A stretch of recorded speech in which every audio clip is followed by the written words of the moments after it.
నేటి సమాజంలో నిజమైన ప్రేమకి, నిజాయితీగా ఉన్న మనిషికి విలువే లేదు. అబద్ధాన్ని అందంగా చూపిస్తే నిజం కూడా దాని వెంటే వెళ్తుంది కాదంటారా? జాగ్రత్తగా ఉండండి.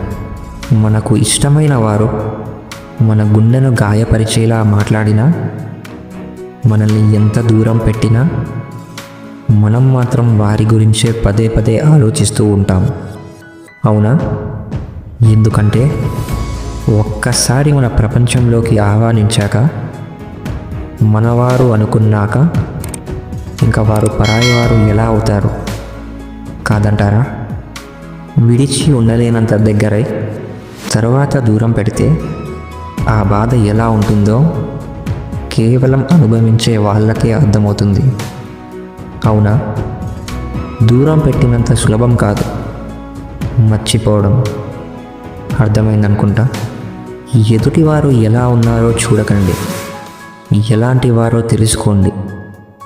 మిగతా వారు ఏమనుకుంటారో అని ఎప్పుడూ కూడా ఆలోచించకండి. వాళ్ళతో మీరు ఎలా ఉండగలరో ముందు అది ఆలోచించండి.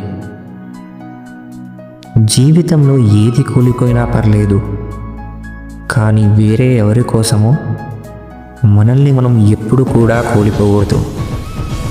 ఎందుకంటే మనం ఏంటి అనేది, మన ఇష్టాలు ఏంటి అనేది, మన వ్యక్తిత్వం ఏంటి అనేది మనకు మాత్రమే తెలుసు. కాబట్టి వేరే ఎవరి కోసమో మనల్ని, మన వ్యక్తిత్వాన్ని వదిలేసుకుంటే చివరికి ఏ గమ్యం చేరుకుంటామో మనకే అంచనా లేకుండా పోతుంది. గుర్తుంచుకోండి, మనం సముద్రాన్ని చూడగలం, కానీ దానిలో ఉండే ఉప్పును చూడగలమా? అలాగే మనుషుల్ని చూడగలం, కానీ వారి మనసులో ఏముందో ఎవ్వరు మాత్రం చూడగలరు. జాగ్రత్తగా ఉండండి. మనం మన సంతానానికి సదా సుఖ సౌఖ్యాలను కల్పించాలని ఆలోచిస్తూ ఉంటాం. కానీ మీరు ఎప్పుడైనా ఆలోచించారా? కేవలం సుఖం వలన ఏం ప్రయోజనం ఉంటుందని? కేవలం సుఖ సౌఖ్యాలను పొందడం వలన వారి జీవితం ఎలా ఉంటుంది అని? శరీరం శ్రమించినప్పుడే ఎక్కువ ఆరోగ్యంగా ఉంటాము.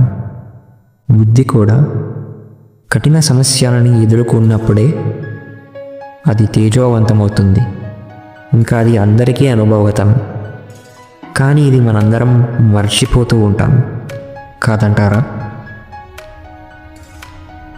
మీకు నచ్చిన సూక్తుల్ని కమెంట్ చేయండి. అలాగే మన ఛానల్ని సబ్స్క్రైబ్ చేసి పక్కనే ఉన్న బెల్ ఐకాన్ని ప్రెస్ చేయండి. Thank you for watching.